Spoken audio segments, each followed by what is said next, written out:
All right, so this is the final part of this series on how I pretty much built up this look, and this is part 3. So we're going to be talking about brows. What is the difference between pencils and powders? Stay tuned.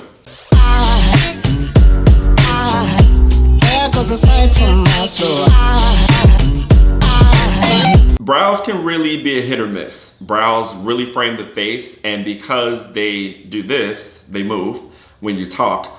Overdoing a brow can really kill a look. So I just kind of wanted to show you guys what is the difference between using a pencil and what is the difference in using a shadow. Most pencils are wax, so when you're doing the brow with a pencil, which allows you to create really defined shapes, brows can have like this kind of shine over them. If it's someone that's more oily or going to be like really active, that brow throughout the day may even fade away.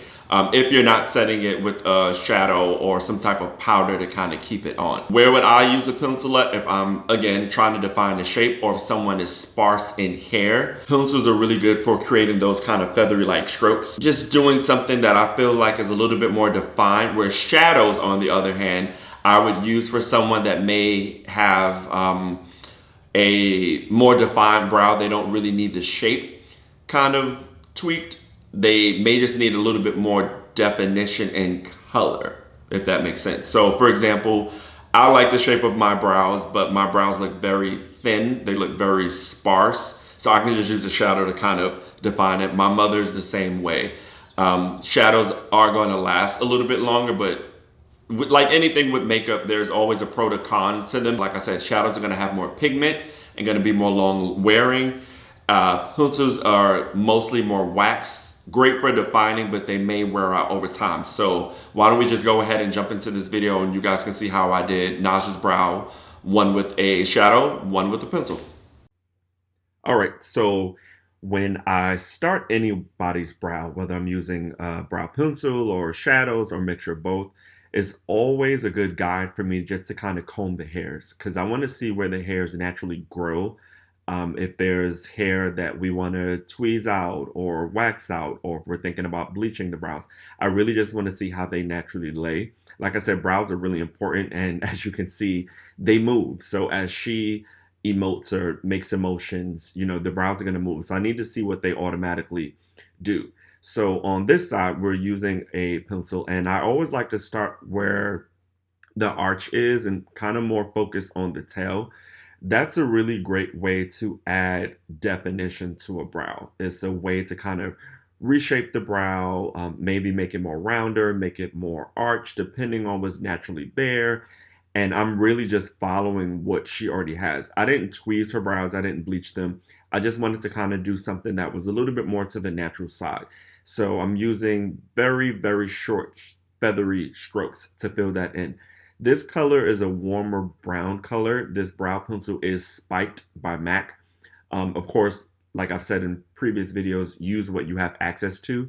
Color is more important versus product. And this is the area that gets a little bit more trickier. So for me, when I do brows, I like to be centered to a person. I can't do that because then I will be blocking the camera. But as you can see, I'm using a lighter color now just to fill in this area. Now, I'm pretty sure a lot of you are asking, well, why didn't I use that one color here?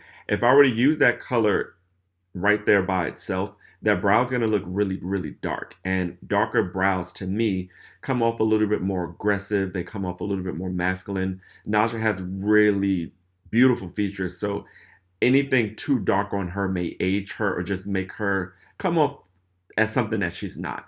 So once I filled in with the lighter color, I'm using the darker color over just to add a little bit more depth, but I'm not as detailed as I was with the darker color. So you see how they lay over each other to just give this illusion of a really full brow.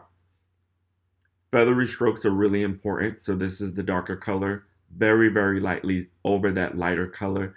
But you see, like, this does not look like product. It looks like her natural brow color. It's just redefining the natural shape that she already had. Now, if I were to tweeze her brows, then this would really look immaculate. And like I said, I'm normally used to doing brows centered to a person. So yes, the brow isn't perfect, but you get the gist of what I'm going for. And now I'm going back over with clear brow gel. This will help blend out any excess product. And if I've ruffled the hairs, it'll just lay them back down again. But this looks really, really good. So now on her other side, we're going to just use all shadows. So you can see these shadows are pretty hair-like in color, cooler tones and warmer tones. And I'm just going to use an angled brush. So like I said earlier, shadows are going to have a lot more pigments, right?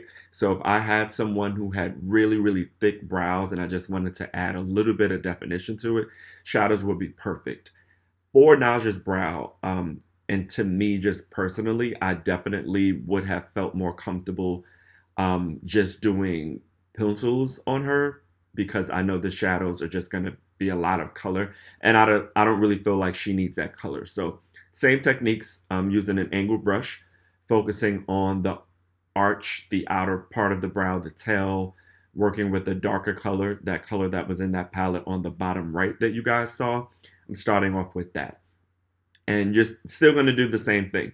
Short, feathery strokes, define as you go, stop, pull back, see if it's too dark, try to lighten it up, just kind of measure what the person's features are naturally telling you. And with that same brush, I'm using a mixture of the darker color and the lighter color. And now we're going to start to work toward that front of that brow. Again, darker colors up here to me are just really, really noticeable. They change the expression of the person, they change the whole mood of the person and the energy. And brows to me should never really look graphic. If you're just doing this for an everyday look, definitely don't want a dark, dark, heavy brow. Now, if it's for a photo shoot or something like that, then I mean, by all means, do what you must. But the everyday person, woman or male, um, I think these are really, really great techniques that you can use to your advantage if you want to wear makeup or if you have clients who want more of a natural look, brides, people, maybe just going out at night, proms, things of that nature.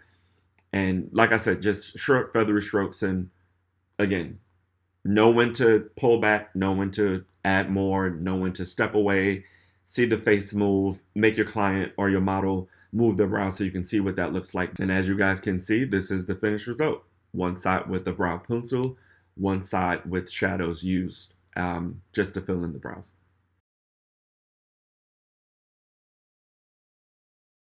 All right, y'all. So that is the end of this makeup look. That was part 3. If you have not done so or seen the other videos, I have one about doing your foundation and one about creating the smoky eye. So if you haven't done so, the links will be attached, so make sure to go check those out as well.